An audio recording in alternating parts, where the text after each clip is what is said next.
നഷ്ടപ്പെട്ടപ്പോ ഉണ്ടായ വേദന ഒരു തീരാ ദുഃഖമായി, ഒരിക്കലും ഉണങ്ങാത്ത മുറിവായി എന്റെ നെഞ്ചി കിടക്കുക.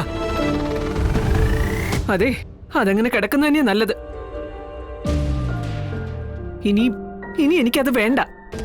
അത് ഞാൻ തീരുമാനിച്ചുറപ്പിച്ച കാര്യമാ. എന്തൊക്കെ നീ പറയുന്നേ? നിനക്ക് വേണ്ടെങ്കിലേ എനിക്ക് വേണോ അത്? കാരണം അതെന്റെ മുതലാ, എന്റെ വീർപ്പാ.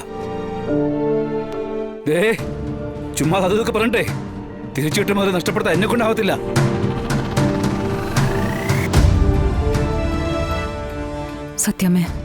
സത്യാമ്മയെ പോലെ തന്നെ ആ വീടിനോട് ഇഷ്ടവും സ്നേഹവുമുള്ള മറ്റുള്ളവരുടെ മാനസികാവസ്ഥയും സത്യം ഒന്ന് മനസ്സിലാക്കണം. അതിലൊരാളാണ് വിഷ്ണുവേട്ടൻ. എന്തൊക്കെ ഉണ്ടായാലും ഇനി സ്വർണം കൊണ്ട് മറ്റൊരു സ്വപ്ന ഗോപുരം പണിത് മുന്നിൽ വെച്ചു കൊടുത്താലും ഓടിച്ചാടി നടന്നു വളർന്ന് സ്വന്തം മണ്ണ് നഷ്ടപ്പെട്ടപ്പോൾ ഉണ്ടായ വേദന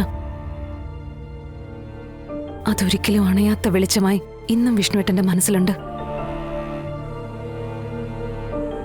പിന്നെ വന്നു കയറിയ ഞങ്ങൾക്കും, എനിക്കും ശ്യാമയ്ക്കും, ഞങ്ങൾക്ക്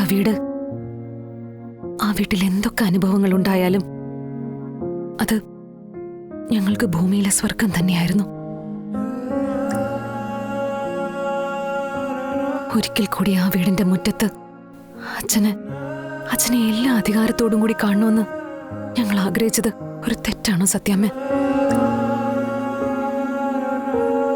സത്യാമ്മ ഇവിടെ ഇങ്ങനെ ഒരു വീട്ടിൽ ജീവിച്ച് കാണാനല്ല ഞങ്ങൾ ആഗ്രഹിക്കുന്നത്.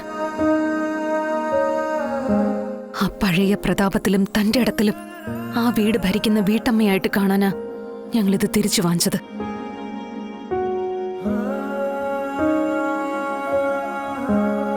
അതെ സത്യാമ്മേ, ചെയ്തു കൂട്ടിയ തെറ്റുകൾക്ക് എനിക്ക് മാപ്പ് തരണമെന്ന് ഞാൻ പറയുന്നില്ല.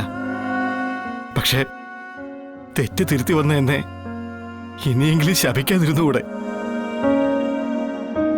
നിയന്ത്രിക്കാൻ ആരുമില്ലാതെ പോയ ഒരനാഥന്റെ അപേക്ഷ സത്യാമ്മേ, കാലി വീണുള്ള ഈ അപേക്ഷ.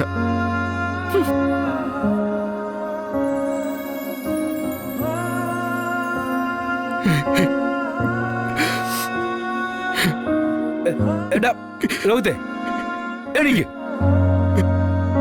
എണീക്കടാ. ഞാനാ പറയുന്നേ എണീക്കാൻ.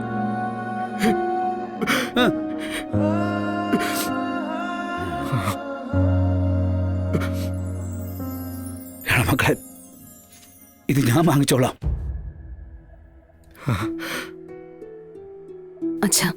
മക്കളെ,